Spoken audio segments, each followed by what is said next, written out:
Okay, so first transition, we have these two clips I want to use, and they all have clewxdre on them, as you can tell over here. And what I'm gonna do is I'm just gonna expand this over, kind of here, and then split it, which is Ctrl-Shift-D,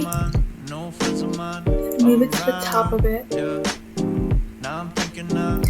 and then you just see like that, and then I'm just gonna pre-compose this so like it's like a fresh start kind of vibe. And then what I do is I'm gonna go on full so it's clear for mask, and just zoom in and then click the mask tool, and we're starting to start with top and just start masking. Oh shit, make sure you click the actual scene.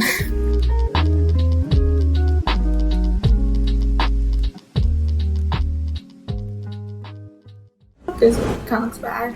And see, now you see that my mask went through, and that's why you want to pre-compose it, because if you have like other stuff on it, it's not gonna like actually be masked.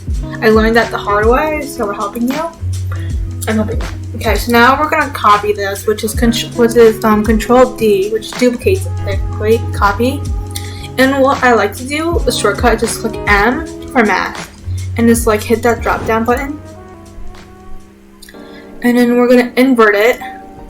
So now we see like the actual picture, but we also have another mask for the actual mask we did. So now what I do is I take the mask thing, like the one that we actually masked, and click T on it, and now opacity pops up, and we're gonna click the stopwatch thing, and then we're gonna go to like almost to the end and just make it 0. You can drag it all the way to the bottom or type it in is faster. And then drag it to the end like as I did, and we're gonna select this whole thing, ease it. You can do it this way, like actually, this is easy ease. I have a shortcut that I usually do, and then graph it.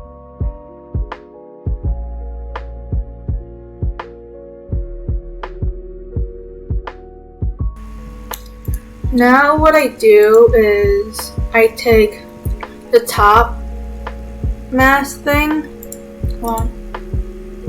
and since the anchor point is already like in the middle of the mask, I don't need to change it. We're gonna click S for scale, click the stopwatch again, and go to like kind of the end again, and just like scale it to like you don't see it anymore, and you'll see like my second layer, an actual like clip underneath, and then we're gonna just drag this to the end. Same thing, we're gonna ease this, and I'm using my shortcut this time. And now we're just gonna make like a fast end graph, like still you can make it slow.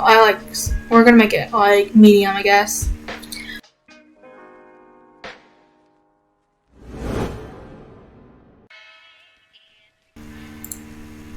So now, like after we did like the zoom in thing, we're gonna go to the bottom clip, which is the thing, and then we're gonna unsee these top two just for now, because we want to focus on this bottom part.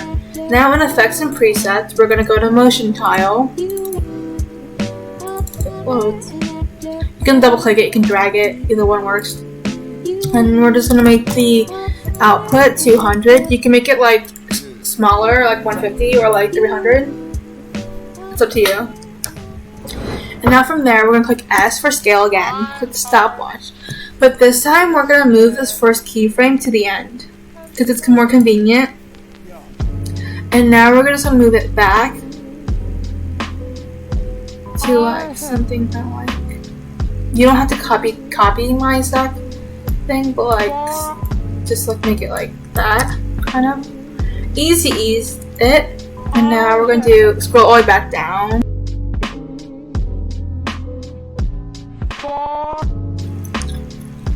And I'm pretty sure, and I like to put a text underneath here, just like add a text above this layer, like to match the audio, but like we don't have an audio, so I don't need to add text, and that's the transition. First what I'll do is do the opacity, which is T, or shortcut. And then I drag it to like almost the end and do a 0 on there, and then like drag it to the end. And then we're gonna ease this. And then go to my apps. Pretty good. And then so now I have like this entire stack of like 4 things. And what I like to do first is like unsee the first 3 parts of it. And like this is what I have. I already did this part. Hold on. What I do is I like pre-compose this thing. Like if you look in it, I pre-composed it. And I position it to like the first box over here.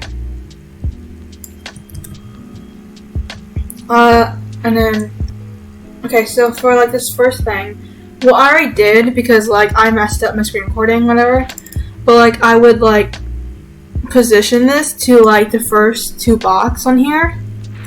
And then, so now I can just easily like rectangle mask this part to that first 2 boxes. The reason why I do this is because I find it annoying to like take like this thing and then like move it around and trying to find the part. So it's just convenient, and it might be convenient for you too. You don't have to do it that way. And then now I just take the other part, and I did the same thing. I already positioned it before because I ruined my screen recording and I have to redo like so many parts, but like that's not a you issue. So keep doing the steps.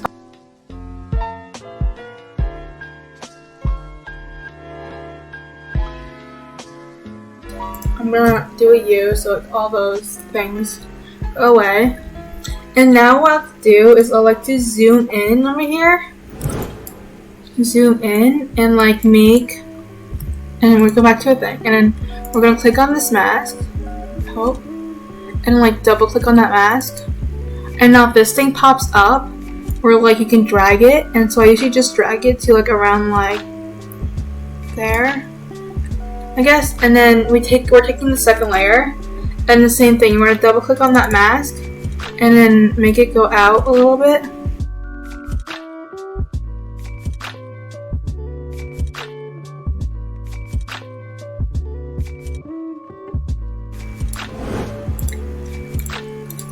And that should be like, now you see like there's like black lines on here. That's what was the goal of it was.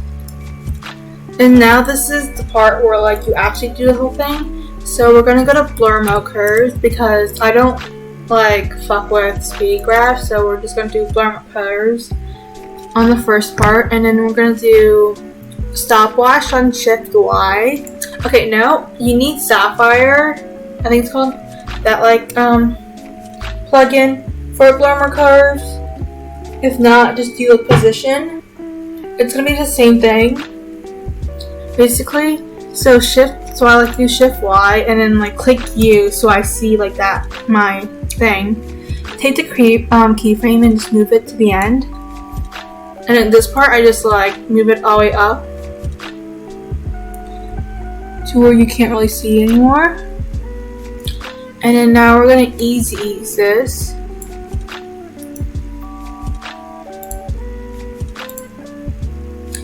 From there, we're just going to scroll down to here.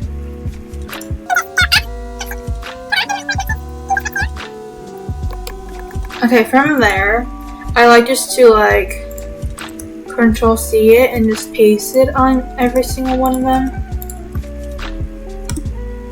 So now they all come down like together.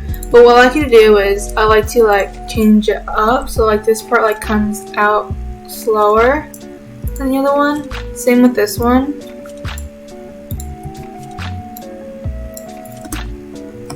So they all come out like that. And sometimes I would change like how fast it comes down.